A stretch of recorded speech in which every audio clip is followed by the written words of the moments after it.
धीरेन जी दिखाइए भाई, धीरेन जी को। धीरेन जी, अब तो नीतीश कुमार के खिलाफ नहीं बोलेंगे चिराग पासवान? अभी तक गुस्साए फिर रहे थे, एकदम ऐसे serious young man, angry young man के रूप में दिखते थे नीतीश कुमार के खिलाफ।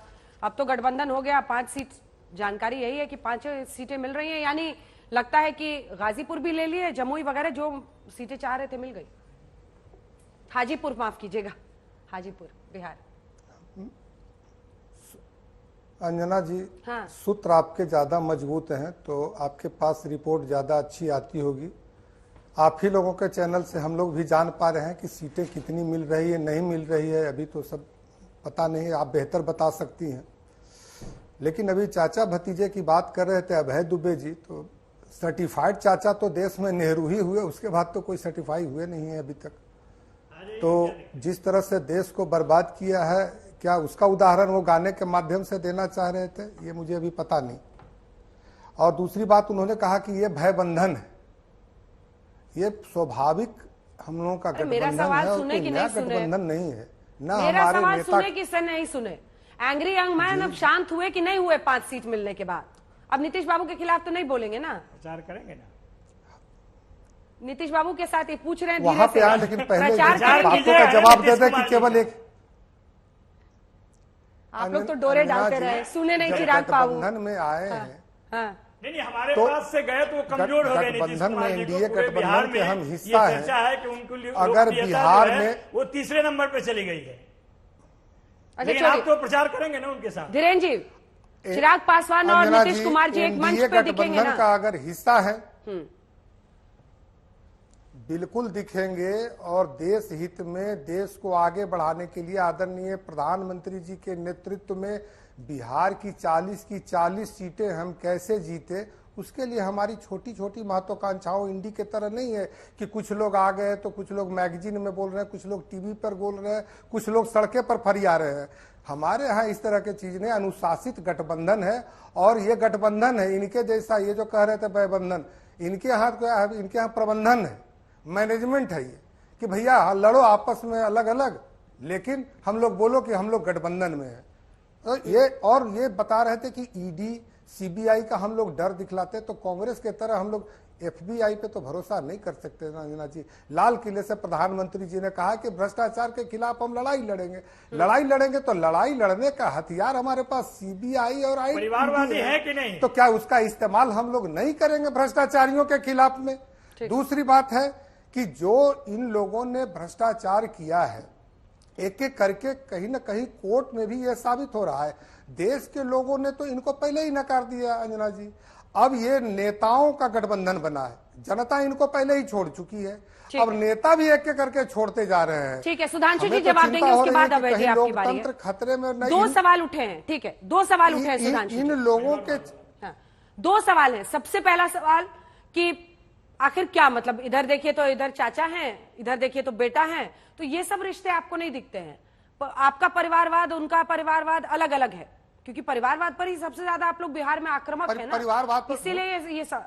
अरे छोड़िए, आप इस पर क्या बोलिएगा धीरेन जी, प्लीज रुकिए रुकिए धीरेन जी, रुकिए। सुधांशु जी, इस पर आपका जवाब। और दूसरा, भय बंधन कह रहे हैं, भय बंधन जी।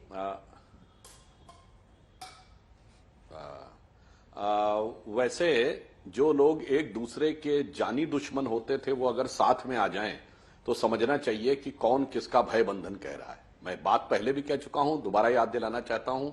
लालू प्रसाद यादव जी जब जेल में थे और संकल्प लिए थे कि कांग्रेस को मिटा देंगे, इसलिए अपनी बेटी का नाम मीसा रखे थे ताकि जिंदगी भर मुझे कांग्रेस ने जो वेदना दी है वो याद रहे, और उस कांग्रेस के साथ आ गए। अब भय इधर है या भय उधर है, ये स्वयं समझा जा सकता है।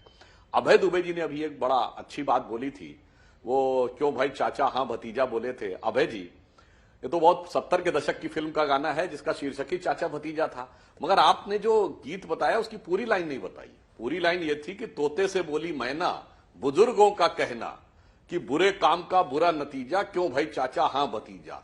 ये बुजुर्गों का कहना तो मानते ही नहीं आप लोग, और तोता मैना कौन है ये तो बता दीजिए। आपके यहां तो जो बुजुर्ग आपके युवा को सही दिशा दिखाने की कोशिश करता, उसको आप लोग पार्टी के बाहर फेंका देते हैं। वो चाहे अमरिंदर सिंह हो, चाहे गुलाम नबी आजाद जैसा व्यक्ति हो, या एके एंटोनी की रिपोर्ट हो, वो नहीं मानते हैं, इसीलिए इस मुकाम तक आकर पहुंच जाते हैं। और मैं ये भी बताना चाहता हूं, कई जगहों पर भतीजों ने बिहार में, अब देखिए साहब नीतीश कुमार जी के भतीजे थे, अब तेजस्वी जी इतना ज्यादा चलने लगे तो फिर चचा को थोड़ी तकलीफ हो गई। आप यूपी में देखिए, बुआ भतीजा गठबंधन था, वहां भी भतीजे ने बुआ को कष्ट दे दिया, तो भैया लखनऊ वाली बुआ जी तो समझ गई थी भतीजे को भी, कलकत्ते वाली बुआ जी नहीं समझ पाई हैं। कलकत्ते वाली बुआ जी के लिए भी उनका भतीजा बहुत बड़ी चुनौती बन के खड़ा हुआ है। परंतु हमारे यहां, जैसा धीरेन्द्र जी ने कहा कि सारे विषयों को लेकर एक सामंजस्य रहता, मगर आपने एक बात कही अंजना जी, वो बात बहुत गंभीर है। आपने जो परिवार की बात कही, मैं बात बिल्कुल मानता हूं। पहली बात तो ईमानदारी से कहता हूं कि भारतीय जनता पार्टी और कुछ हद तक वामपंथियों इसलिए कह रहा हूं, पिनारी विजयन ने भी अपने दामाद को बना के मंत्री, विधायक बना के मंत्री बना लिया है, तो कुछ हद तक ही कम्युनिस्ट बचे हैं। बाकी पार्टियों में ये, मगर आप एलजेपी से तुलना नहीं कर सकते। उसका कारण यह भी है, एलजेपी दलित समाज को रिप्रेजेंट करते हैं। जिन लोगों के ऊपर परम वैभव था एक जमाने में, जिनके मुंह में सोने का चम्मच था आजादी से पहले, जो ऑक्सफोर्ड और कैम्ब्रिज में पढ़े हुए पैसा बरस रहा था, आपको कोई एक पीढ़ी में स्थापित करके दूसरी पीढ़ी में उस जो आपने स्थापित किया उसे आगे बढ़ाने की आवश्यकता नहीं थी।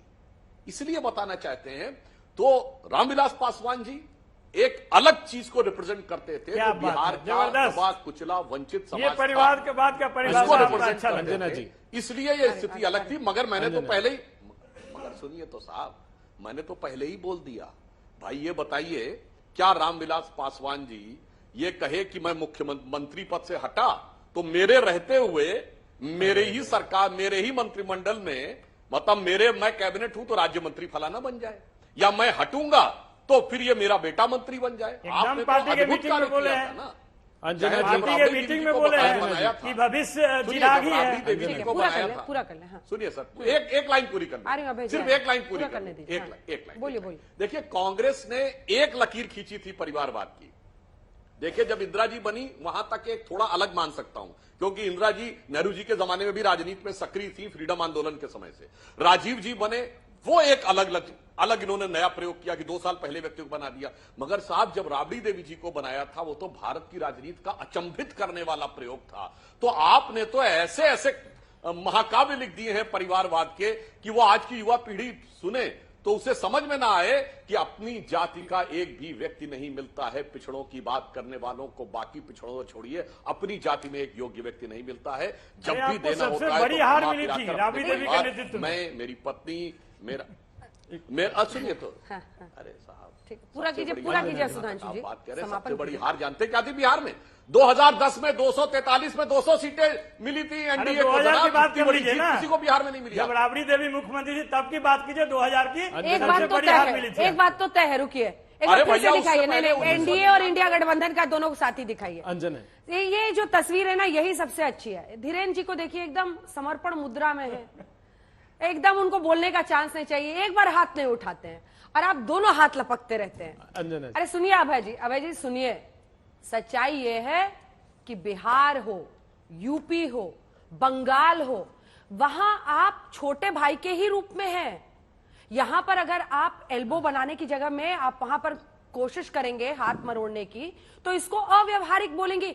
अव्यवहारिक बोल के ही नीतीश कुमार निकल गए, अव्यवहारिक बोल के ही ममता बनर्जी ने अपने उम्मीदवार अनाउंस कर दिए, सीट शेयरिंग नहीं की। अव्यवहारिक लेफ्ट भी इसे कह रहा है। आखिर क्यों आप लोग ये समझौता नहीं कर पाते हैं? इस पर आपने कभी सोचा? अगर सोचा है तो एक जवाब दे दीजिएगा, क्योंकि आपको भी पता है अपने दम पर हरा नहीं सकते, तभी तो ये सब चाहिए ना आपको। आरजेडी के बिना तो आप कुछ नहीं है वहां पे बिहार में। अंजना जी, इस पर जवाब दूं पहले, उसके पहले 10 सेकंड में बड़ा जार आज सुधांशु जी आंसू बहा रहे थे रामविलास पासवान जी पर। देश भूला नहीं है वो दृश्य कि एक दलित नेता की मृत्यु के उपरांत उनके घर का सामान किस तरह से दिल्ली की सड़कों पर बिखेर दिया था, ये पूरे देश ने देखा है।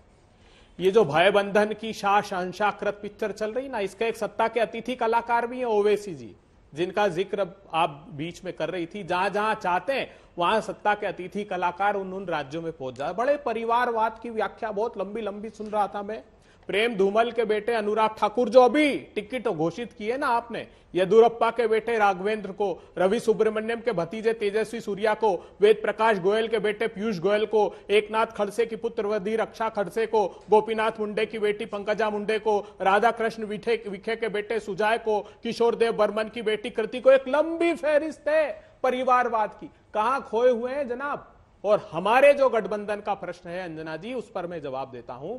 हम बहुत बड़े हृदय के साथ काम कर रहे हैं क्योंकि ये देश बचाने की लड़ाई है। हमने हर संभव कोशिश की है, यहां बड़े छोटे का प्रश्न नहीं है। जहां राहुल गांधी जी ने कहा कि जो मजबूत हो, जिस प्रांत में जीत सकता हो, दृढ़ता से इनके खिलाफ लड़ें। जो भयबंधन के लोग थे वो चले गए भयवश, लेकिन मैं मानता हूं कि जब 24 के परिणाम आएंगे, इनको बहुमत नहीं मिलेगा, तो ये सारे लोग इंडिया गठबंधन दल के साथ आएंगे। हाँ। जो दृश्य देश ने 2004 में देखा था वो हम पुनः परिभाषित करेंगे। उस समय 335 सीटों का दल था। सवाल का तो जवाब दे दीजिए। वो कहते हैं, ठीक है, वो कहते हैं एमपी में, राजस्थान में, छत्तीसगढ़ में मैं नहीं लड़ा, फिर क्यों नहीं आप लोग जीत लिए? कब तक उनको बी टीम कहेंगे? नहीं, देखिए, वो तो आपने खुद ने बताया कि जहां पूर्वांचल के क्षेत्र में, बिहार में, मैं बिहार के इलेक्शन में रहा हूं, वो सीटें चुनकर दी जाती है जहां पर वो पोलराइज कर सकते हो, और वो सारे बयान ओवैसी साहब देते हैं जिस पर पोलराइजेशन होता है। लड़े जहां पर मामला बराबरी का है, मतलब मुस्लिम बहुल नहीं जो सीटें हैं, वहां पर भी इस बार वो चुनाव लड़ रहे हैं। उनको पता है कि सबसे बड़ा सवाल यही उनसे पूछा जाता है, लेकिन वो कहते हैं मैं क्यों नहीं लड़ूं और मैं किसके लिए छोड़ूं? आपने कौन सा हरा दिया? आपके पास उसका तो जवाब है नहीं कि एमपी में नहीं वो लड़े, राजस्थान में नहीं लड़े, ऐसी सीटों पे तो नहीं लड़े। कब तक वैसी रोते रहिएगा? नहीं, देखिए, ओवैसी चुनाव लड़े और जहां मन है वहां लड़े। बिहार में भी लड़े, कोई दिक्कत नहीं है। मैं तो सिर्फ दो बात कहना चाहता हूं। पहली बात यह कि 2020 में जो उनको सीट मिल गई, वो एक ऐसी अलग परिस्थिति थी। जो लोग हमारे नेता और कार्यकर्ता थे, उनको सीट किसी कारण से नहीं मिल पाया, वो लोग जाकर वहां पर चुनाव लड़े, फिर स्वतः वो अपने पार्टी में आ गए।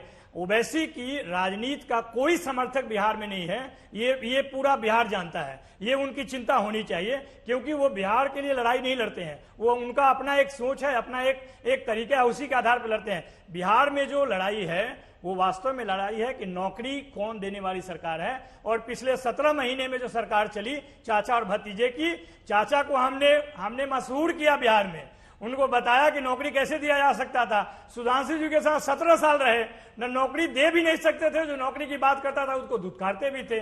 वैसे व्यक्ति को हमने एक सप्ताह में समझाया, 9 और 15 अगस्त एक सप्ताह में समझा दिया कि 10 लाख नौकरी नहीं, 10 लाख रोजगार भी दे सकते हैं, और वो करके दिखाया 5 लाख में। वही चिंता हुई सुधांशु जी की कि हमारी जमीन समाप्त हो जाएगी। यही कारण है कि दोबारा वो कोई न कोई कर्म करके उनको साथ लाए हैं। लेकिन बिहार की जनता का पहली पसंद राष्ट्रीय जनता दल है, वो आपको दिख चुका है, और यही आपकी चिंता का मूल कारण है। पर लड़े तो उनके विधायक उनके सिंबल पे थे ना? बिल्कुल तो लड़े थे, और जनता ने AIMIM के सिंबल के लिए वोट किया था ना? बिल्कुल। लेकिन आपने कैसे चुरा लिया? लेकिन हमारे जैसे बीजेपी चुराती। आप एक सेकंड, सवाल तो सुनिए। आप कहते हैं बीजेपी दबाव में, ED CBI इसकी वजह से, आपने कैसे उनके विधायकों को ले लिया? 5 में से कितना? 4 ले लिया? 4 ले लिया। देखिए, यही तो सोचने वाली और समझने वाली बात है। हम न सरकार में है, न हम हमारे साथ कोई धन्ना सेठ है। हाँ। फिर भी 4 लोग आ रहे हैं। वो लोग वैचारिक तौर पे हमारे पास आए और हमारे दल में शामिल हुए। कोई दबाव नहीं, क्योंकि हमारे पास न सरकार थी और न ही धन बल था। यहाँ पे तो जब सरकार बनाना होता है, तोड़ना होता है, तो महाराष्ट्र से उठाते हैं, गुजरात होते हुए असम ले जाते हैं, वहां के मुख्यमंत्री उनका मेहमान नवाजी करते हैं। ये क्या देश ने देखा नहीं है क्या? यहाँ पे कोई एक भी उदाहरण ऐसा दिखा दीजिए। नीतीश जी भी आए, कोई दबाव था क्या उन पे? क्यों आए? वो आकर बोले कि आप छोटे दलों को समाप्त करते हैं। अभी भी आपने उदाहरण दिया है, 5 सीट वाले को समझा रहे हैं सीट देने के बदले, एक भी सीट नहीं दे रहे हैं और समझा रहे हैं और कहते हैं वो समझ जाएगा। कैसे समझ जाएगा भाई?